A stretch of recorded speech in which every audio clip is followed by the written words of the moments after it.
সকাল থেকে ক্যামেরা ধরে ভিডিও করলাম কত কষ্ট করে। তোমরাই তো জানো যে ক্যামেরা ধরে কাজ করাটা কত কষ্টকর, যে ক্যামেরা সেট করে।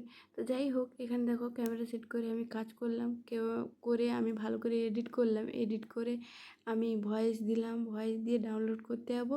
আমার মেমোরি ফুল, ডাউনলোড আর হচ্ছে না। এই কয়েকদিন ধরে আমার মোবাইলে এরকম সমস্যা হচ্ছে। আমি ভাবছি দেখাতে যাব, সেই জন্য আমার আর হয়ে ওঠেনি। তো যাই হোক, দেখো আমি কিন্তু আজকে সকালে উঠে মেয়েকে আগে টিউশন ছেড়ে দিয়ে চলে এসেছি। টিউশন ছেড়ে দিয়ে এসে চাটা খেয়ে নিয়েছি। খেয়ে দিয়ে কিন্তু আমি সংসারের বাসি করে সমস্ত কাজ সেরে নিয়েছি। তারপর জানো তো, চান করার আগে ফ্রিজে চিংড়ি মাছ ছিল, আর আজকে চিংড়ি মাছ না, অন্য দিনে নিয়ে এসেছিলাম, ফ্রিজে রেখেছিলাম। তো সেটা বানিয়ে তারপরে আমি চলে গেছিলাম চান করতে। চান করে এসে দেখো আজকে কিন্তু পুজোটা দিয়ে দিয়েছি। তো আজকে জানো তো কতগুলো জবা ফুল ফুটেছিল গাছে। তো এখন গরমকাল, তো রোজই কিন্তু জবা ফুল অনেক ফোটে। তো তারপর জানো তো, মেয়ে খেয়ে দিয়ে স্কুল যাবে, ওকে বললাম ভাত বানিয়ে দেবো, ও ভাত খেয়ে যাবে না, ও মুড়ি খেয়ে যাবে। তো যে ভেজে ছিল মিষ্টি, ওই যে হালখাতা হয়েছিল আখেরে মিষ্টি ছিল, ওইটা খেয়ে দিয়ে আমিও খেয়েছি, মেয়েও খেয়েছে। ওকে স্কুল ছেড়ে দিয়ে চলে এসেছি। এসে আমি এখানে চালটা ধুয়ে ভাতটা বসিয়ে দেবো। আজকে জানো তো তেমন কিছু বানাবো না। আজকে বানাবো ভেড়ু, আলু, চিংড়ি মাছ দিয়ে ঝোল আর ভাত। ব্যাস, আমি এখানে রান্নাটা বসিয়ে দিয়ে এখানে জানো তো ডিব্বাগুলো পরিষ্কার করে নিয়েছি।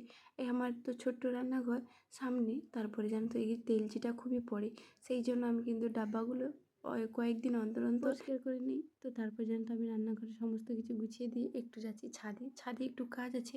আজকে এই যে বাথরুম ঘরটা, এটা কিন্তু ছাদের বাথরুম ঘর, ব্যবহার করা হয় না, এই বছর নতুন হয়েছে। এটা পরিষ্কার করে নেব। তো আর জানো তো, আজকে বাথরুম ঘর পরিষ্কার করতে করতে আমার মাথার উপরে টিকটিকি পড়ে গেছে। আমি জানি না এটা কি শুভ লক্ষণ না অশুভ। তো তোমরা যদি জানো একটু কমেন্টে জানিও তো। তো মেয়ের ছেলে লক্ষ্মীকুটি আজ কদিন ধরে মেয়ে খালি বায়না করছিল মা রং করে দাও। আমি কিন্তু রং করা হয়নি, সেই জন্য আজকে বসে আমি বলি না, সময় যখন আছে রংটা করে নিই। তো আমি সেরকম রং করতে পারি না। তো দেখো কেমন লেগেছে তোমাদের একটু কমেন্টে জানিও। আমার তো বেশ ভালো লেগেছে। আমার বড়মশাইও বলেছে যে খুব সুন্দর হয়েছে।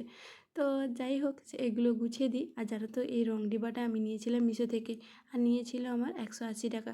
5টা তুলি আছে, তার সঙ্গে যে 6টা রং